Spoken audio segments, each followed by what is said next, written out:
अस्सलामुअलैकुम। आज का जो हमारा टॉपिक है वो बेसिकली स्कैन एफ है और स्कैन एफ हमारे पास one of the most important input function है सी लैंग्वेज के अंदर। स्कैन एफ को हम जिस तरह हमने प्रिंट एफ की एक बहुत ज़्यादा अहमियत होती है और उसके बगैर हम आउटपुट नहीं दे सकते, इसी तरह स्कैन एफ के बगैर हम इनपुट नहीं दे सकते। और स्कैन एफ और प्रिंट एफ को कोर फंक्शंस कहा जाता है सी लैंग्वेज के अंदर, या दूसरी ज़ुबान में हम इनको स्टैंडर्ड फंक्शंस कहते हैं। एज वी नो डैट कि प्रिंट एफ हमारे पास स्टैंडर्ड आउटपुट फंक्शन है, सो सिमिलरली ये हमारे पास स्टैंडर्ड इनपुट फंक्शन है। एक तो ये हमारे पास बिल्ट इन फंक्शन है, बिल्ट इन मतलब कि ऑलरेडी अवेलेबल है। फिर जो फंक्शंस हमारे पास ऑलरेडी अवेलेबल होते हैं वो डेफिनेटली किसी न किसी हेडर फाइल का हिस्सा होते हैं। सो ये हमारे पास studio.h का हिस्सा है, यानी studio.h जो हेडर फाइल है which is stands for standard input output, तो जिसमें से स्टैंडर्ड आउटपुट हमारे पास प्रिंट एफ हो जाता है और स्टैंडर्ड इनपुट फंक्शन हमारे पास स्कैन एफ फंक्शन है। And the most important thing that we must write in small letters, because we know कि सी लैंग्वेज स्मॉल और कैपिटल लेटर्स को अलग अलग डील करता है। What is use of scan F function? So scan F function is use to get input from user. Now there is a main thing कि इससे पहले जो हमने फंक्शन देखे या इससे पहले जो हमने प्रोग्राम्स की एग्जांपल्स किए हैं उसमें हम एज अ प्रोग्रामर इनपुट दे रहे थे। फॉर एग्जांपल अगर मैंने आपसे कहा कि दो वेरिएबल्स ले लें, इंटीजर ए बी, और इन दोनों को जमा करें, तो आप खुद कहते थे A is equals to 4, B is equals to 6, sum equals to A plus B, right? But अब ऐसा नहीं है। क्या आपका प्रोग्राम ऐसा होना चाहिए कि वो हमेशा a इक्वल्स टू 4 और b इक्वल्स टू 6 के लिए काम करे? No, it should be standardize. Standardize का मतलब है कि इसको ऐसा होना चाहिए कि ये any value for a and any value for b आपको सम एग्जीक्यूट करके दिखाए।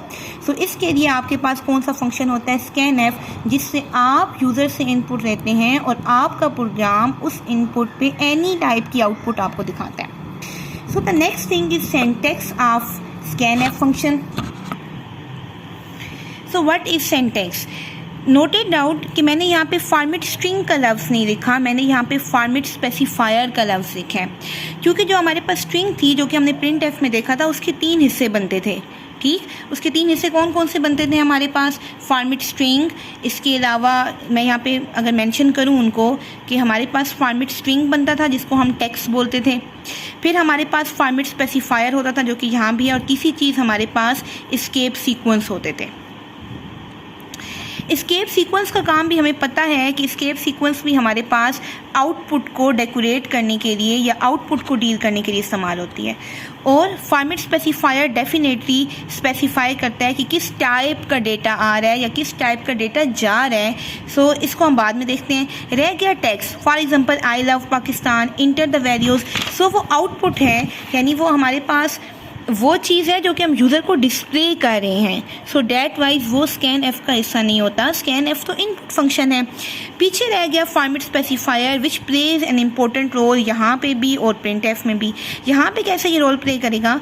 जैसे कि हमें ये बात पता है कि फॉर्मेट स्पेसिफायर का काम क्या होता है, इस बात को चेकआउट करना कि किस टाइप का डेटा जाएगा, यानी डेटा टाइप। फॉर एग्जांपल अगर %d है तो integer, specifier always start with percentage f है तो फ्लोट, %c है तो कैरेक्टर, s है तो हमारे पास क्या होता है? स्ट्रिंग। सेम एज यहाँ पे भी स्पेसिफायर का यही काम है कि किस टाइप का डेटा यूज़र से लेना है, यानी यूज़र ने जो डेटा दिया है वो किस टाइप का है, वो किस डेटा टाइप का है। ठीक, यानी यूज़र जब इंटर डेटा करेगा तो उस डेटा को इसी स्पेसिफायर से मैच किया जाएगा कि क्या उसने रेलिवेंट स्पेसिफायर का डेटा दिया है या नहीं दिया। इसीलिए आप ऊपर एक मैसेज डिस्प्ले करवाते हैं कि हमें इस टाइप का डेटा चाहिए।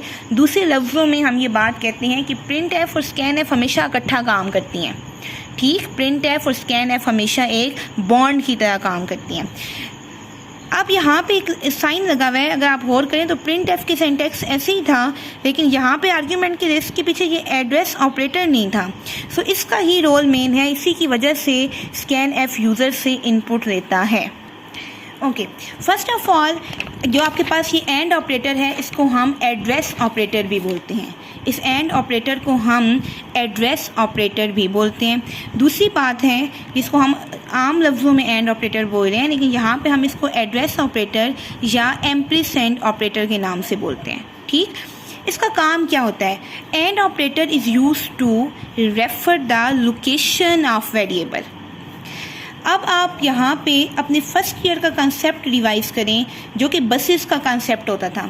हमें ये बात याद है कि बसेस जो हैं वो डेटा बस होती है, वो एड्रेस बस होती है, और हम फर्स्ट ईयर में ये बात पढ़ते हैं कि एड्रेस बस यूनी डायरेक्शनल होती है। यूनी डायरेक्शनल का हमें मतलब भी पता था कि एक साइड पे अगर CPU है और एक साइड पे अगर मेमोरी है जिसको हम रैम कह रहे हैं, तो इसकी डायरेक्शन CPU से रैम की तरफ होती है, क्योंकि सेल्स हमारे पास रैम की तरह होते हैं और एड्रेस हमारे पास सेल्स का होता है, ना कि CPU का। एड्रेस हमेशा सेल्स का होता है और सेल हमेशा रैम के अंदर होते हैं। सो डेट वाइज यहाँ पे क्या था कि जो रैम थी उसके अंदर सेल्स थे और सेल्स का एड्रेस था। डेट वाइज इसकी डायरेक्शन यूनी डायरेक्शनल थी कि जब डेटा CPU से रैम की तरफ जा रहा होता है तो उसको एड्रेस चाहिए होता है, मतलब एड्रेस हमें तब चाहिए होता है जब हम रैम से डेटा ले रहे हैं। जब हम वापस CPU को डेटा दे रहे होते हैं तो हमें रैम नहीं चाहिए होती। सेम एज यहाँ पे भी जब आप यूज़र से जब आप आउटपुट दे रहे होते हैं, सिंपल बात है, जब आप आउटपुट डिस्प्ले कर रहे हैं तो डेटा ऑलरेडी रैम में पड़ा होता है। रैम से डेटा आ रहा है तो हमें एड्रेस नहीं चाहिए, लेकिन इनपुट का मतलब होता है कि हम रैम को डेटा दे रहे हैं। जब हम रैम को डेटा देते हैं तो हमें एड्रेस ऑपरेटर चाहिए होता है। एड्रेस ऑपरेटर उस वेरिएबल के जहाँ पे वेरिएबल पड़ा है उसकी लोकेशन को रेफर करता है कि ये वैल्यू वहाँ पे जाए। फॉर एग्जांपल, अगर आपने एक वेरिएबल दिया है A और आपको A के अंदर वैल्यू चाहिए यूज़र से, तो देखिए सिंटैक्स के अकॉर्डिंग क्या होगा, स्कैन-F, आगे क्या आएगा %D। Why %D because integer और इंटीजर का स्पेसिफायर है %D, और यहाँ मैंने लिखा है एंड A और सेमीकोलन। एंड ए से अब क्या होगा, जब भी ये स्कैन-F का फंक्शन रन होता है तो स्क्रीन के ऊपर एक कर्सर ब्लिंक करता है इस तरह। ठीक है, कर्सर ब्लिंक करने का मतलब होता है गिव द इनपुट। जैसे ही वो इनपुट मांगेगा, यूज़र वहाँ पे कोई वैल्यू इंटर करेगा। लेट्स सपोज यूज़र ने इंटर किया 40।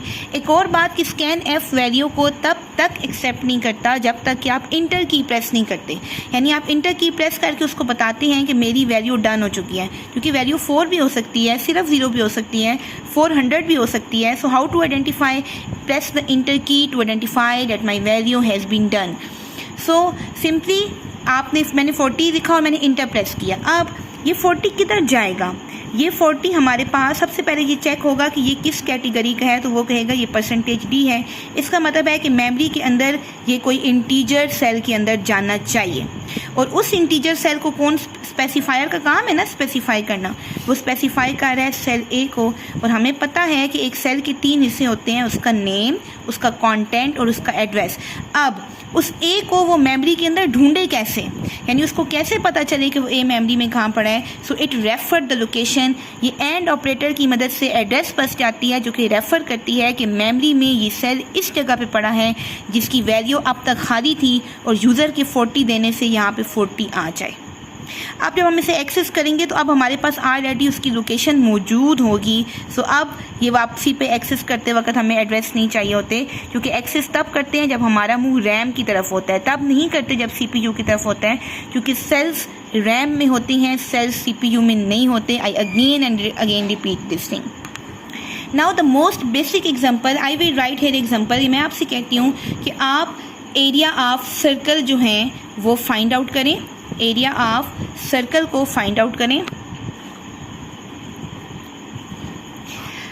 लेकिन इससे पहले जो हमने एग्जांपल्स किए हैं उसमें हम एरिया ऑफ सर्कल क्या होता है, A = πr²। इससे पहले जो हमने एग्जांपल किया उसमें हमने r खुद देते हैं, यानी हम खुद बता देते हैं। अब आपको पता है पाई तो डेफिनेटली कांस्टेंट है 3.14, लेकिन रेडियस आपने यूज़र से पूछना है। And for the any type of radius your program should calculate the area. ठीक, so first of all the most basic thing, header file studio.h। Then आपके पास क्या आ जाता है, void main, you know that, similarly to previous one. Now हमें क्या लेना है, यहाँ पे एक वेरिएबल, मैं यहाँ पे वेरिएबल को फ्लोट ले रही हूँ क्योंकि रेडियस फ्लोट में हो सकता है, फ्लोट रेडियस। और दूसरा वेरिएबल मैंने क्या ले लिया, एरिया, जिसमें मुझे कैलकुलेट करके आंसर देना है। सबसे पहले मैं यहाँ पे क्या करूँगी, यूज़र को एक मैसेज डिस्प्ले करूँगी, print F enter the radius. यानी अगर मैं यूज़र को मैसेज नहीं डिस्प्ले करूँगी तो स्क्रीन पे कर्सर तो ब्लिंक हो रहा होगा, लेकिन उसको पता कैसे चलेगा कि इस कर्सर के ब्लिंक होने का क्या मतलब है। सो सबसे पहले स्क्रीन पे क्या दिख गया, इंटर द रेडियस। नाउ अब मैंने लगाया स्कैन एफ फंक्शन क्योंकि मुझे रेडियस यूज़र से लेना है। सो स्कैन एफ में देखें रेडियस की टाइप क्या है, डेटा टाइप क्या है, फ्लोट, परसेंटेज एफ और इन्वर्टेड कॉमर्स बन comma, similarly to print F but there will be and operator. Make sure कि एंड ऑपरेटर का फेस इसी साइड पे हो, इसको यूँ नहीं ड्रा करना। एंड और मैंने किस में मुझे वैल्यू चाहिए, रेडियस के अंदर, सो मैंने यहाँ पे रेडियस लिख लिया। अब क्या होगा, स्क्रीन पे एक कर्सर ब्लिंक होगा और वो आपसे रेडियस पूछेगा। लेट्स सपोज मैंने रेडियस इंटर किया 4.8। I will press inter. जैसे ही मैं इंटर प्रेस करूँगी तो अब मैंने अभी तक अगला काम क्योंकि नहीं किया, सो मैंने क्या लिखना है, एरिया फार्मूला लिखना है ना, area equals to what is pi. Pi we know that कि हम कांस्टेंट है तो उसकी वैल्यू खुद लिख देनी है, मल्टीप्लाई बाय रेडियस स्क्वायर, मतलब रेडियस मल्टीप्लाई बाय रेडियस। अब सिर्फ फ़र्क ये है कि इस रेडियस की वैल्यू आपने खुद नहीं दी बल्कि इस रेडियस की वैल्यू आपने यूज़र से दी हुई है। सो 3.14 एक दफ़ा भी 4.8 से मल्टीप्लाई होगा और दूसरी दफ़ा भी 4.8 से मल्टीप्लाई होगा और एरिया में आंसर सेव हो जाएगा ना। उसको प्रिंट करें, हम सिंपली प्रिंट कैसे करेंगे, print F area is percentage F, because area की टाइप भी क्या थी, फ्लोट, और वेरिएबल का नाम क्या है, एरिया। सो मैंने इसको दे दिया एरिया।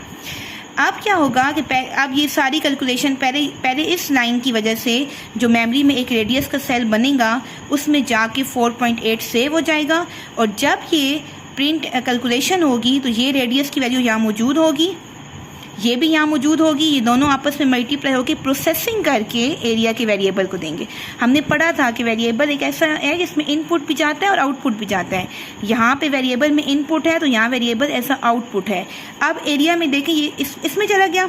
अब एरिया CPU ने रिजल्ट दिया, ये रिजल्ट एरिया के वेरिएबल में जाके सेव हो जाएगा, जो भी रिजल्ट कैलकुलेट होगा इसको मल्टीप्लाई करने से, ठीक है, जो भी होगा।